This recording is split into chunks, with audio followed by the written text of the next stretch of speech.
Your bank account is empty when you check it. Gas prices increased dramatically overnight. The price of groceries has tripled. Now picture your whole state descending at the same rate. What occurs when safety nets disappear and you are unable to be saved by your paycheck? Some states will quickly disintegrate in addition to suffering during an economic downturn. Excessive debt, no savings, lost jobs, and huge migration. You'd be surprised to learn which ones are in line first because some locations are already on the brink. Therefore, before the next recession strikes like a freight train, consider whether your state is on the verge of collapsing. Let's examine America's 6 most vulnerable states before it's too late. Number 3, Louisiana. When you awaken, your street is submerged. Not literally, but metaphorically. Our vehicle has vanished. Your home after your job washed away. Drifting by you, yet this isn't an uncommon catastrophe. For a region of America that is sinking more quickly than its economy, it is the new normal. Most people won't notice Louisiana's impending disaster until it's too late. You'd be surprised at how brittle everything is. The nation's greatest percentage of underwater mortgages is found in this state. Nearly 11% of homeowners have more debt than their homes are worth. This implies that families are unable to relocate, sell, and frequently struggle financially. Add a disappearing tax base now. From 2020 to 2023, tens of thousands of locals fled after packing up, forced away due to a lack of jobs. There is a persistent anxiety of the next hurricane and decaying infrastructure, and it goes beyond the weather. They're falling behind in terms of job growth and healthcare education. The oil and gas industry, which was once a major source of economic growth, has eliminated thousands of jobs, placing whole communities on the verge of collapse. But it's not only industry decline and coastal floods, The government's emergency funds are dangerously low in case of a significant economic meltdown.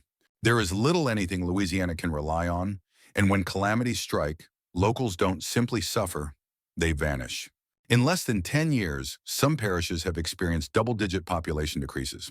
Schools are closing. Hospitals are like understaffed supermarkets, disappear and are replaced by food deserts. Consider residing in an area where the closest medical facility is 80 meters distant, and that's on a favorable day, while other states are recovering from losses sustained during the outbreak. Louisiana is falling behind, caught in a vicious cycle of reconstruction, layoffs, and further losses. Even though a significant economic collapse wouldn't begin here, it would completely destroy what's left. Believe you are familiar with the most vulnerable states in America? It's already halfway through. Number 2, Illinois. Imagine a situation where your taxes increase and your paycheck decreases, where potholes proliferate. However, schools are closed. In one of the largest states in the country, there are skyscrapers puncturing the skyline while vast districts are deserted. This may seem contradictory, but it is the fact. The data show that Illinois is in grave danger.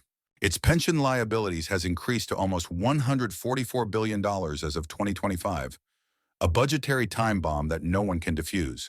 Even Wall Street is uneasy. Credit agencies have given Illinois a D- rating for overall economic health, placing it at the bottom of the barrel. And you'd be surprised at how many people are avoiding it.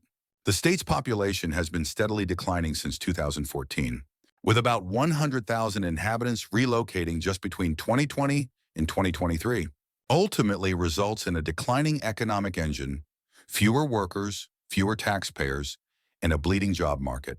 Companies are packing up and moving to Illinois, which has one of the lowest rates of new business formation in the nation, taking their careers with them, while families and young professionals are leaving to establish their futures elsewhere. They are departing in order to survive. But you know what makes it worse? Living expenses aren't decreasing in tandem with the decline. Property taxes continue to be among the highest in the nation, while public services are deteriorating due to debt and bureaucracy. Residents are now paying more to avoid Chicago, which used to be the Midwest pride, confronts an increase in crime, deteriorating infrastructure, a transit system that is about to fail, and rural areas outside of the urban area are disappearing. School districts are merging, and there is a desperate sale of farmland. If there were a significant economic collapse in the U.S., Illinois wouldn't merely sway, it might plummet with force since there would be no expansion or cushion. Just growing expenses and fewer payers. So will your state be the next to? Or are you already experiencing it? We delve deeply to reveal the reality behind the news stories and highlight things that the majority of the media overlooks. Remember to subscribe if you want more insightful analyses like this one that might help you get ready for what's ahead. It keeps you updated and helps us continue to present the truth. Let's now discuss the next time you drive through a town and notice anything chilly. The gas station has no lineups. There are no kids on the playground. There was only silence, broken pavement, and dust collecting for sale signs. No neighbors greeting from their homes. What occurs when a location gradually loses its identity? Keep checking back. You might be shocked to learn the reasons for Mississippi's collapse.